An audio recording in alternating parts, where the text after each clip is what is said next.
Assalamualaikum warahmatullahi wabarakatuh. Saya Muhammad Rizky Purnama dari Universitas Ibnu Khaldun Bogor. Kali ini saya akan menjelaskan sedikit tentang materi SMP yang berjudul Meyakini Kitab-Kitab Allah dan Mencintai Al-Quran. Selamat menyimak. Oke kawan-kawan, di slide pertama ini saya akan menjelaskan tentang pengertian kitab-kitab Allah menurut bahasa dan menurut syariat. Yang pertama, menurut bahasa, kitab adalah tulisan, buku, atau ketetapan. Sedangkan menurut syariat agama Islam, yang dimaksud kitab adalah kumpulan wahyu Allah yang diturunkan kepada para rasul, yang dibukukan dan menjadi pedoman bagi manusia dalam mencapai kebahagiaan hidup di dunia dan hidup di akhirat. Sedangkan beriman kepada kitab-kitab Allah atau meyakini kitab-kitab Allah berarti kita percaya dan yakin dengan sepenuh hati bahwa Allah telah menurunkan kitab-kitabnya kepada para rasulnya. Nah, ajaran yang terdapat di dalam kitab itu disampaikan kepada umat manusia sebagai pedoman hidup untuk meraih kehidupan yang sukses di dunia dan di akhirat. Dan ini sebagai anugerah yang Allah beri kepada kita semua sebagai manusia. Loh, kok harus tahu kitab-kitab Allah? Karena dengan adanya kitab-kitab Allah, manusia diberi petunjuk dan bisa membedakan mana yang benar dan mana yang salah, mana yang bermanfaat dan mana yang mengandung mudarat. Inilah kenapa Al-Quran sangat penting bagi manusia sebagai pedoman hidup agar terarah hidupnya dan sukses di dunia dan di akhirat kelak. Di dalam surat Al-Maidah ayat 16, Allah berfirman, "A'udzubillahi minasyaitonirrajim. Yahdi bihillahu man ittaba'a ridwanahu subulas salam wa yukhrijuhum minadh dhulumati ilan nuri bi'idnih wa yahdihim ila siratim mustaqim." Dengan kitab Allah menunjuki orang-orang yang mengikuti keridhaannya ke jalan keselamatan, dan dengan kitab itulah Allah mengeluarkan orang-orang itu dari gelap gulita kepada cahaya yang terang benderang dengan seizinnya dan menunjuki mereka ke jalan yang lurus. Di dalam surat An-Nisa ayat 136 Allah juga berfirman, "A'udzubillahi minasyaitonirrajim. Ya ayyuhalladzina aminu billahi wa rasulihi wal kitabil ladzi nazzala ala rasulihi wal kitabil ladzi anzala min qablu wa man yakfur billahi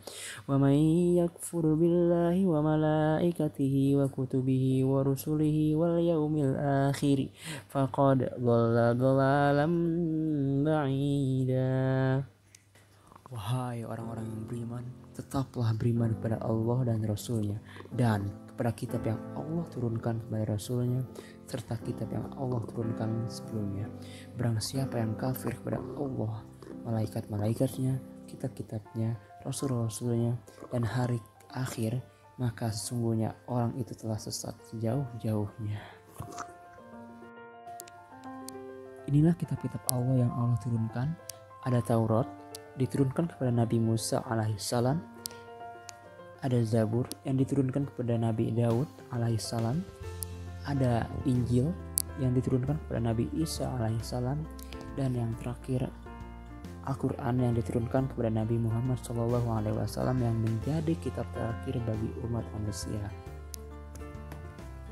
Kita diwajibkan mengimani 4 kitab tersebut, Taurat, Zabur, Injil, dan Al-Quran. Namun untuk Taurat, Zabur, Injil itu kita cukup mengimani, mengakui bahwa kitab-kitab tersebut itu ada dan diturunkan oleh Allah Subhanahu wa Ta'ala. Nah, dari ketiga kitab itu yang menjadi penutup akhir adalah Al-Quran sebagai pedoman hidup bagi umat Nabi Muhammad SAW di akhir zaman ini. Sebagaimana yang Allah firmankan dalam surat Al-Hijr ayat 9, A'udzubillahi minasyaitonirrajim. Inna nahnu nazzalna dzikra wa inna lahu lahafizun. Sungguhnya kamilah yang menurunkan Al-Quran dan sesungguhnya kami benar-benar memeliharanya. Berapa lama sih Al-Quran diturunkan? Nah, dalam sejarah tercatat bahwa Al-Quran tidak diturunkan sekaligus kepada Rasulullah SAW, namun seluruh ayat Al-Quran diturunkan secara bertahap, berangsur-angsur dalam kurun waktu 22 tahun, 2 bulan, 22 hari, atau kurang lebih 23 tahun. Nah, jumlah surat dalam Al-Quran ada 114 surat, sedangkan ayatnya ada 6.236 ayat. Nah, kawan-kawan, apa sih yang dimaksud dengan surat Makkiyah dan Madaniyah? Kalau Makkiyah, ayat-ayat yang diturunkan sebelum Rasulullah hijrah ke Madinah. Sedangkan Madaniyah, ayat-ayat yang diturunkan setelah Rasulullah hijrah ke Madinah. Setelah ini ada keutamaan Al-Quran. Yang pertama, isi kandungannya lengkap karena mencakup segala aspek kehidupan. Yang kedua, isinya sesuai dengan perkembangan zaman. Yang ketiga, susunan bahasanya yang sangat indah. Yang keempat, membaca dan mendengarkannya merupakan ibadah dan mendapat pahala. Yang kelima, memuliakan akal pikiran manusia. Yang keenam, menjadi penawar penyakit. Yang ketujuh, membenarkan keberadaan kitab-kitab Allah yang terdahulu dan menyempurnakan hukum-hukumnya. Yang kedelapan, sebagai mukjizat Nabi Muhammad SAW yang paling besar, tidak pernah mengalami perubahan karena terpelihara kemurniannya hingga akhir zaman. Yang kesembilan, memadukan antara ilmu, iman, dan amal perbuatan. Terus, bagaimana sih cara beriman kepada kitab-kitab Allah sebelum Al-Quran? Yang pertama, kita meyakini bahwa kitab-kitab Allah itu benar-benar wahyu Allah, bukan karangan dari para rasul.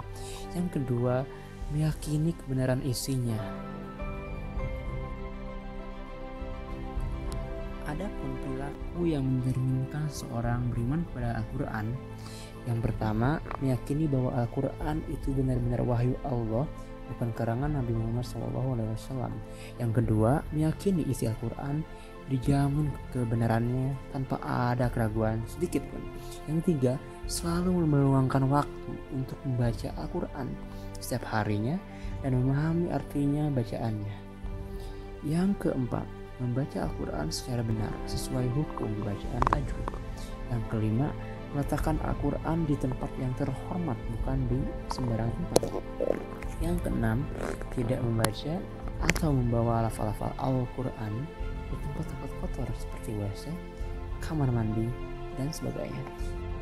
Yang ketujuh, menamakan ajaran yang terkandung dalam Al-Quran, dijadikannya sebagai pedoman hidup.